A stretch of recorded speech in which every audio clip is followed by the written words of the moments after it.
Katru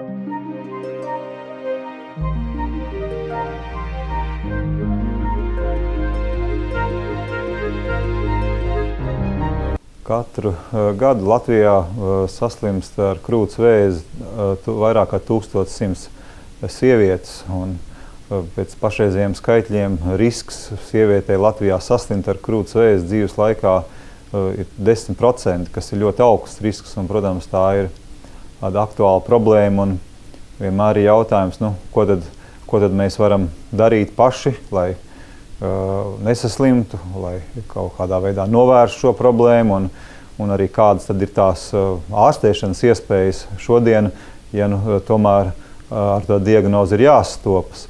Un jāsaka, no šīs profilakses sadaļas mēs varam runāt par divām lietām.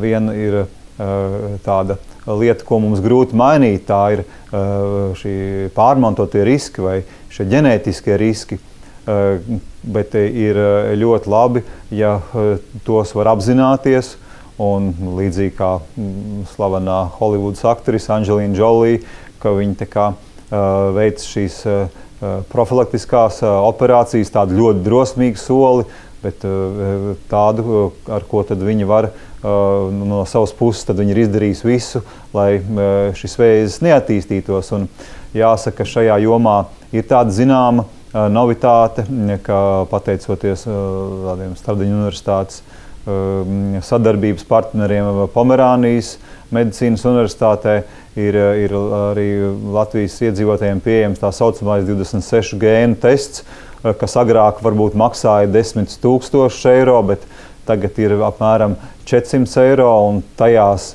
ģimenēs, kur ir daudz šie krūts olnīcu vēža gadījumi, tad ir iespējama šī diagnostika labāka nekā tas ir bijis līdz šim, kad ar šo valsts apmaksāto testu ļoti daudzos gadījumos mēs šo ģenētisko izmaiņu neatradām, lai gan bijām ļoti pārliecināti, kad šie daudzie gadījumi tomēr nav nejaušība.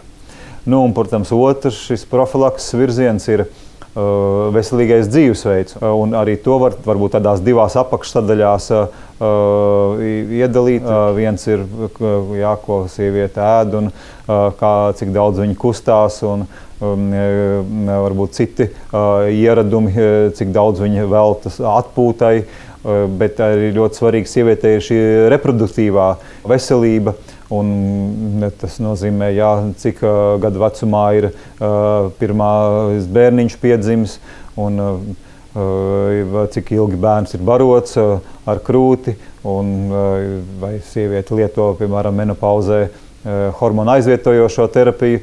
Tā kā šie ir tādi faktori, kur arī grūtniecību skaits, visi, kas atstāja savu nelielu, bet tomēr ietekmi uz šo arī krūšu veselību. Runājot par ļoti aktuālu lietu skrīningu, kas jau Latvijā jau kā 7. gadu darbojās, un tomēr neesam apmierināti ar to atsaucību, kas ir novērojama. Un jāsaka, ir arī vēl būtiski lietas, ko sieviete var darīt pirms viņa vēl ierodās uz šo mamogrāfijas skrīningu izmeklējumu, atsaucoties uzaicinājumu vēstulē, ka katru mēnesi sievietei būtu pašai jāpārbauda savas krūtis. Un varbūt vienmēr mēs runājam par to, ja ir kaut kādi jauni bumbuļi, tad uzreiz jādodās pie ārsta speciālista.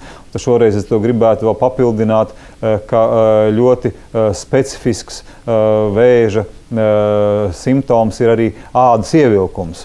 Un ir sievietes, kuras ir izglītotas, un viņas tieši tā arī saka, es dušā pamanīju vienā vietā krūts ādā, ka man ir ievilkums, un tad es tūlīt skrēju pie ārsta. Pēdējā gada laikā ir nācis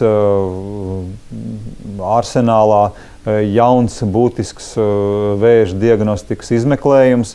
Tā ir šī pozitrona emisijas tomogrāfija. Arī tas tāpat kā šie jaunie ģenētiskie izmeklējumi, diemžēl jau ir tikai pašreiz kā maksas pakalpojums, bet krūts vēža diagnostikā un pareizas ārstēšanas taktikas izvēlē nereti ir tādas situācijas, kad tas ir nepieciešams un ir kompjutera tomogrāfijā vai kaulu scintigrāfijā nav īsti skaidrība, vai tad ir attāls metastāzes vai nav, tad šī pozitrona emisijas tomogrāfija mums palīdz viest skaidrību, un tas uzreiz maina šo tālāko ārstēšanas taktiku. Ja arī ar šo nepatīkamo, šokējošo diagnozi ir jāsastopās, tad tomēr šodien šie ārstēšanas līdzekļi un ārstēšanas efektivitāte un arī draudzīgums un saudzīgums pacientam ir nesalīdzināms ar to, kā tas varbūt bija 10 gadus atpakaļ,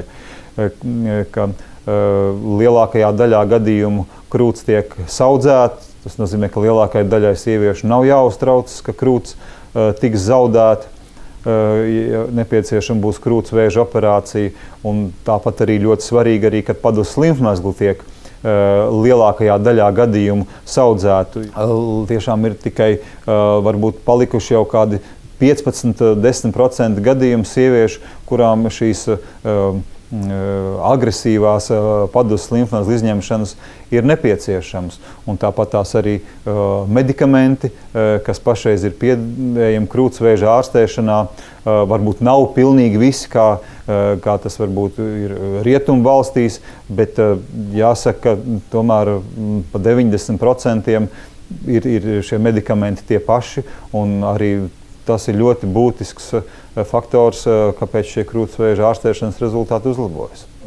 Mēs varētu teikt, no šīm 1100 sievietēm, 700 sievietēm šie ārstēšanas rezultāti ir labi. Jā, mēs atzīstam, ka vēl daudz kas ir darāms, un tāpēc arī notiek arī Stradiņu universitātē aktīvi šī krūtsvēža pētniecība, un visā pasaulē viņi notiek. Bet mēs esam priecīgi, ka atkal pēdējos gados ir kaut nelieli, bet tomēr pozitīvi solīši, lai šie ārstēšanas rezultāti būtu labāki.